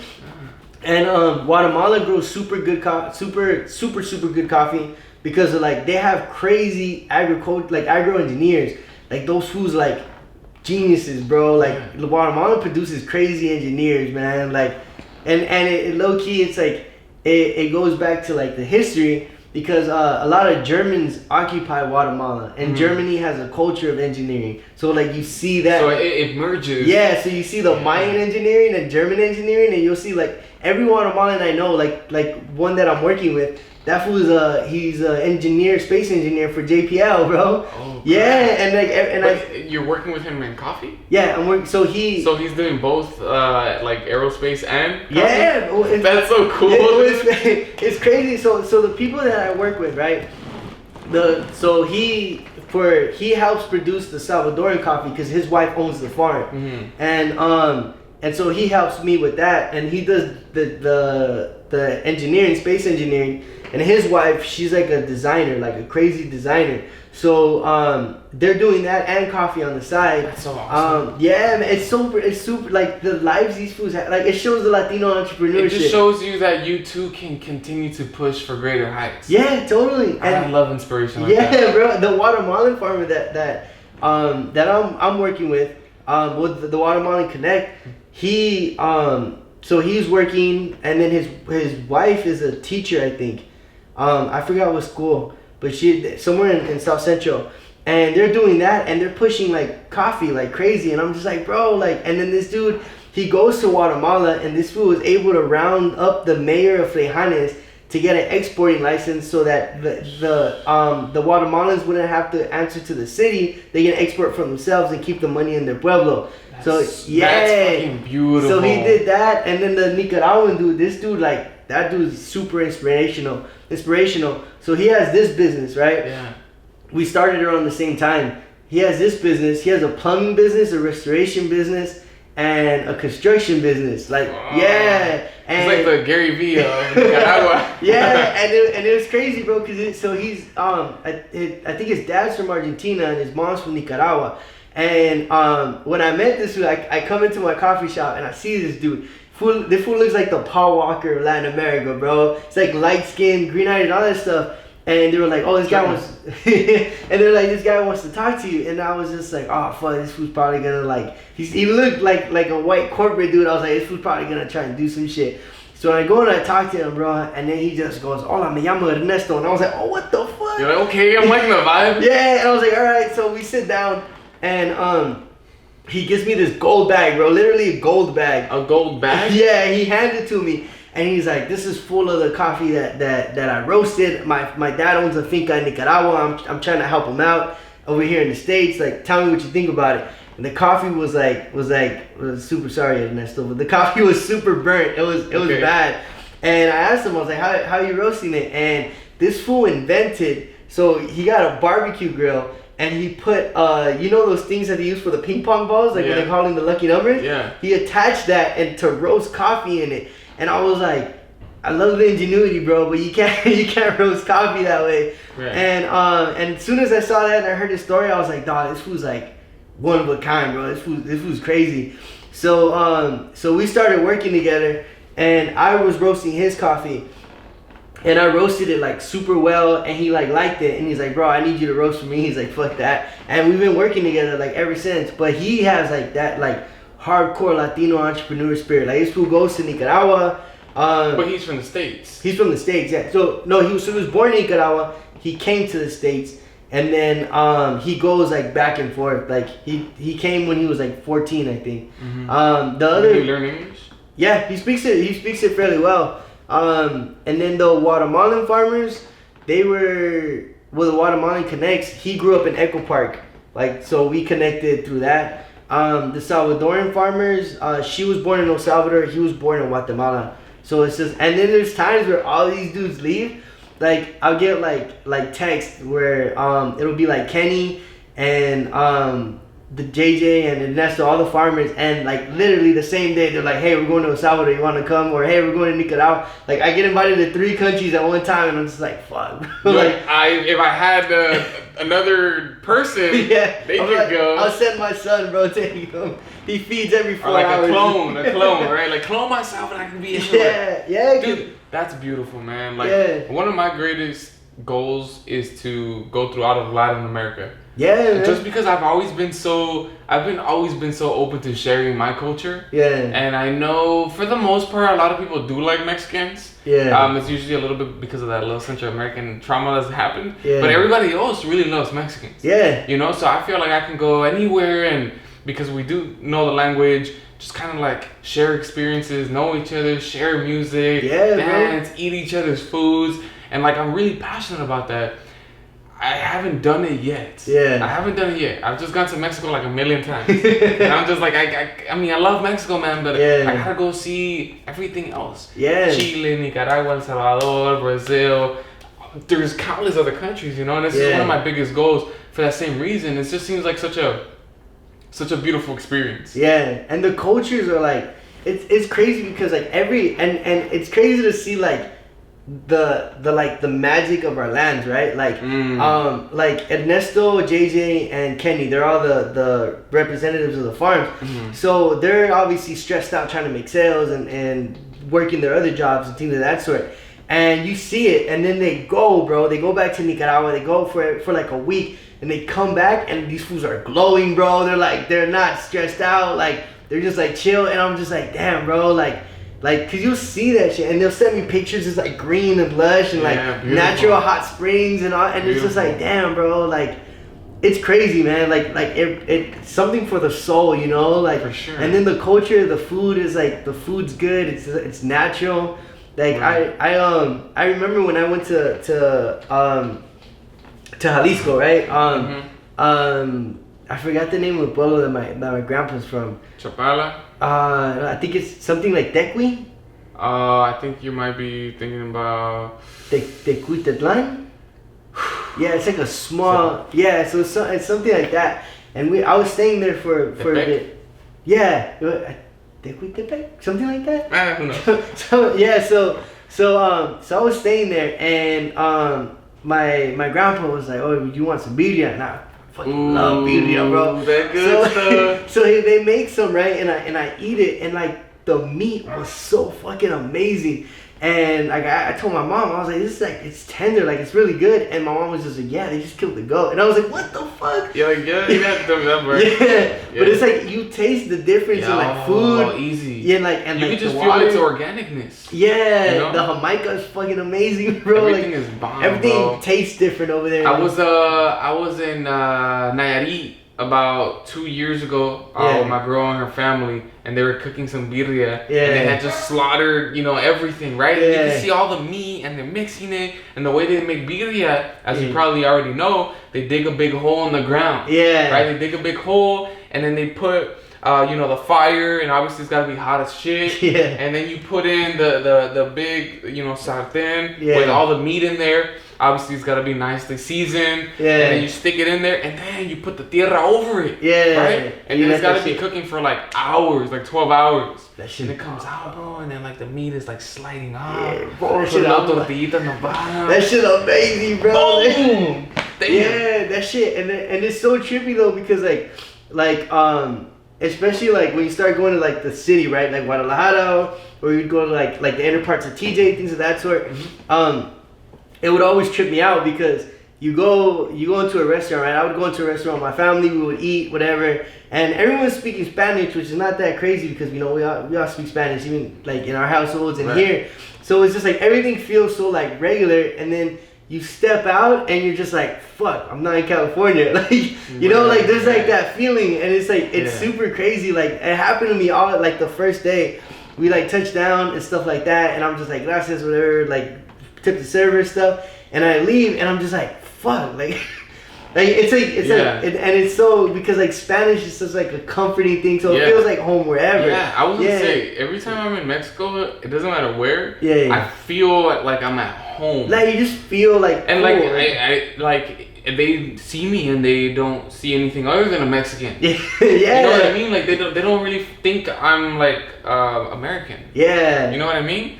Maybe after a long conversation, they may realize that I'm not from there. You start getting some fucking accent slipping and stuff. For sure. Yeah. But like, let's say I go to the pharmacy on the quickness, they even ask me for the address or whatever from Mexico, right? So it's a really intriguing experience. Obviously, we go to like Cuba. Have you ever been to Cuba? I haven't, bro. Are you curious? Are you curious? I'm down, bro. Like it looks nice. It seems like the cars are fucking classic. And like I have a customer that he goes a lot. He plays music.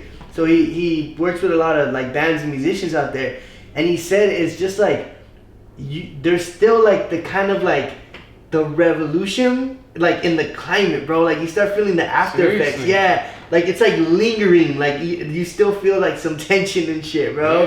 Like, but he tells me it's beautiful, bro, and like the people and like the norms, like everything's just so different. Like and he's like not that like he's like medium build, right? So he's not that big or anything. But every time he goes, they call him fat because they're just like, oh, skinny out there. And they just call him fat all the time. And he's just like, oh shit, like. Is it because they don't eat as much? Well, it's like because the rations. There's no like McDonald's and shit, you know. So it's like there's no like corporate entity that's like feeding them trash. And he told me like that because he travels a lot. He said the best fruit he's ever had from Cuba, bro. Really? Like like people just walk around like eating mangoes as a treat because it's so delicious, and like apples just taste amazing, and there's like everything just tastes super good, and it's like it's crazy because it ties back again to like our culture, like past culture, you know, like that's what was. Like beans and mangoes and you know like guayabas, bro. I love guayabas.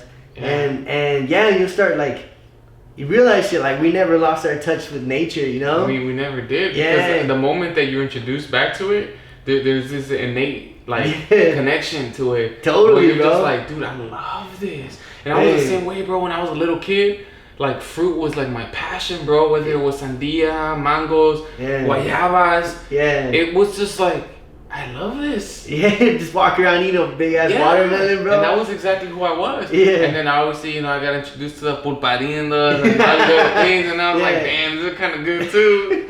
They're a little better, bro. And then you start like to kind of shine on that. It's like if you look at our candy, right, and you look at our snacks and like our treats, or like the places that sell bionicos and stuff, like we're still like fruits are shit, right? Like even our candy is like tamarindo, you know, like it's like natural, like as opposed to like here in the States where it's like caramel, you know, like it's not natural, right? You know, and it's just like, and it's like there's the difference. Like even if we're eating candy, which is shit, it's still like fruit based. Or like fruit something. Like, you know? The idea emerged from having a little sandia and then you put a paleta under it. Exactly, and then right, a little stick. And then you go at some chile and shit. Right. And you go to these other places where it's like white centric and like the OC Fair, right? Where it's kind of like white culture. Mm-hmm. And you'll see like what are their bionicos? What are their snacks? It's like a fried Oreo, like, you know? That's true. Like it's like a fried cheesecake or something. That's true. But it's like if you to go to like a mercadito, bro, everyone's walking around eating like a mangoñada, you know? Right. And then like it changes so much, right? And you start thinking about like the Americanization of food is very, very highly like addictive because of the sugars. Yeah, but it's also very unhealthy. Yeah, man. Right, the funnel cakes, you know, the burgers and the hot dogs. Even though they're not 100% American, because I think they came from Germany. Yeah, right? From Germany. And the fries came from France or Belgium. From Belgium. I think they came from Belgium. Yeah. Right. So amazing food. I love my American breakfast. Yeah. You know, the pancake and the fancy shit. Dude, that shit is bomb to me. You know, that's how I know that I'm very much a US guy. American. But then you realize like, damn, it's just so unhealthy for you. Yeah. And I feel like the whole machinery of the United States, it's like inherently built to kill us. Yeah. You know what I'm saying? And it's just kind of like, it's really crazy, dog. You know, it's like, you really don't love me, do you? It's like antibiotics in the fucking food and shit. Exactly. Yeah, and it also ties like with coffee, cause like Starbucks, for example, right? If you get Starbucks, let's talk about Starbucks. Yeah, so if you get Starbucks, right, the coffee's burnt, so like the caffeine's not there. You just taste the smokiness, which makes it a carcinogen. And then what do? They put a mountain of sugar, right? They put a mountain of caramel, they put a mountain of like vanilla, stuff like that. So when the caffeine fucking jitters that you get, it's actually from the fucking sugar that you're consuming, because there's no caffeine in the coffee because it's burnt. So basically the lighter the roast is, the more caffeine it has, because you're not burning all the coffee out, the water out. But the more you burn it out, the coffee kind of breaks down. The structure breaks, so it starts leaking oil and caffeine. That's why if you look at Starbucks, it's kind of shiny, the coffee beans, and they're black. So yeah, it's true. I have seen that. Yeah, and when you taste it, if you were to taste like Americano, just espresso shot or something, it just tastes burnt. So that's like the American culture, right? It started here. Yeah. So their shit's based on like sugar and stuff. And then if you try, like if you go to like a Latino coffee shop and stuff like that, they push more of the black coffee, and the black coffee sells more, like just the pure coffee. Yeah, sure, like us Latinos love our caramel lattes and stuff like that. No. But it's like, you'll see that difference as well. It's just like the Americans just drink a big old venti sugar cup, as in the Latinos drink a big old like maybe just like sugar and like a little bit of milk of like black coffee basically. Right. So it's like down to the core. Right. So basically like a mangoñada and a fucking fried Oreo. Yeah, like it's like that. Because the black coffee, it's not unhealthy. So if it's roasted light, it's not a carcinogen because it's not that smokiness, there's not that much carbon dioxide. But it has like it has a lot of antioxidants in it. It boosts your metabolism. I think there's a lot of vitamin A in it. So like coffee is like healthy when it's natural. So what you're telling me is that coffee is not unhealthy. It's not unhealthy, no. It's mainly unhealthy when you drink it from places like Starbucks and Coffee Bean, and because so the way that the coffee works, right? A majority of the world produces coffee. There's this coffee belt right along the middle. Like Ecuador and all that stuff.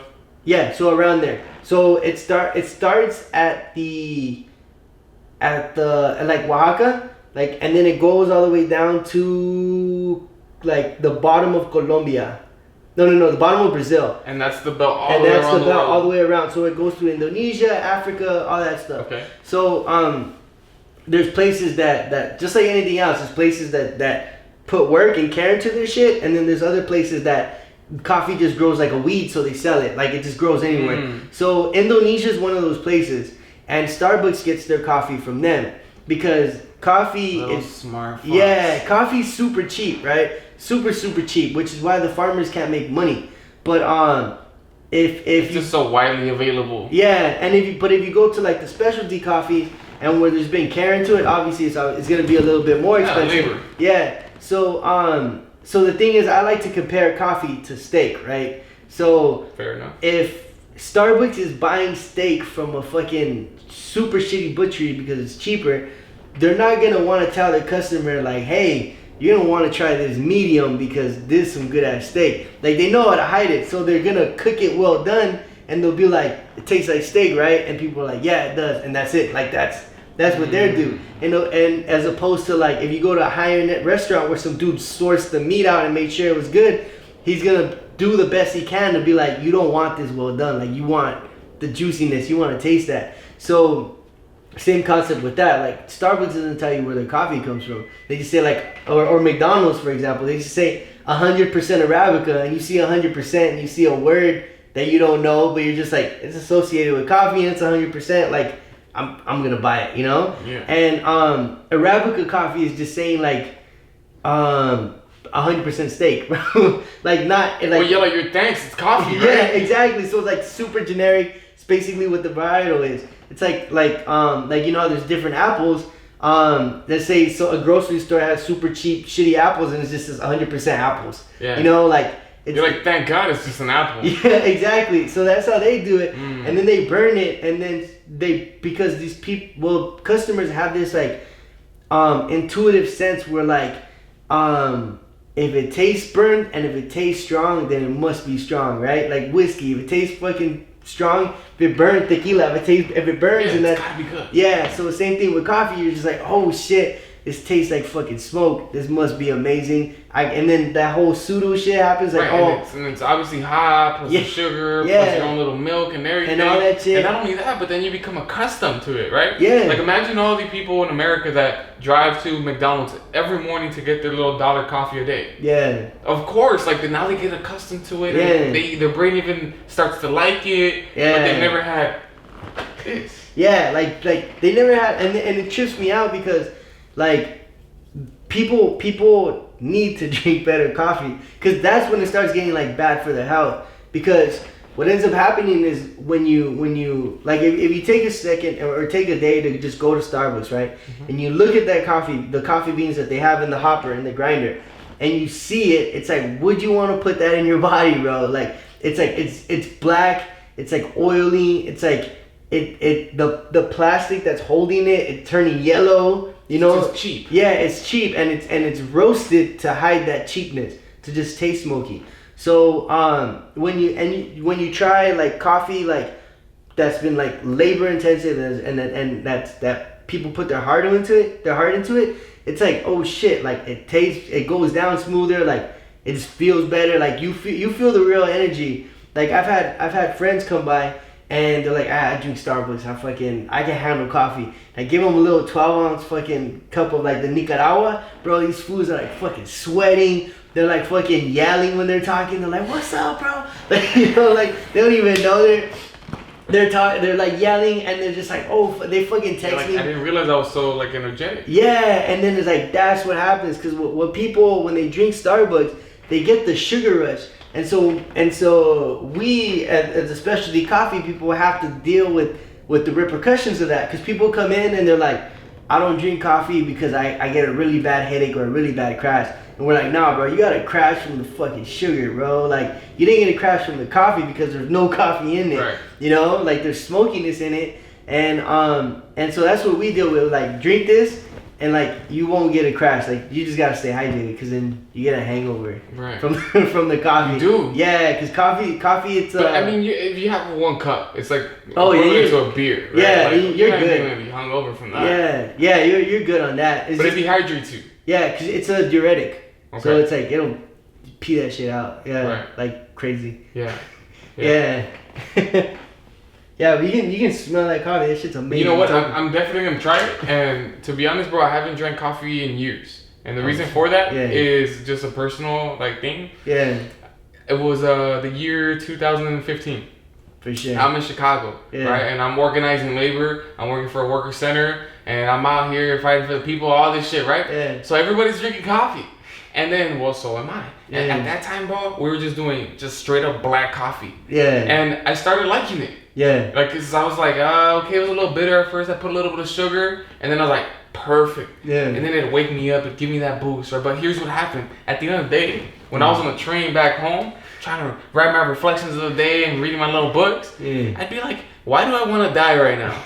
It was anxiety. Yeah. And I realized that I had some type of anxiety. Yeah. And it was like caffeine. I was just like pushing and creating that within me. Yeah. And so from that point forward, I kind of just said, well, you know what? I don't like to feel this way. Right? Right? No, I get you. Yeah. Right. So, but I'm going to try it. And then tomorrow, I also have another podcast. Totally. So that person said, I want some coffee.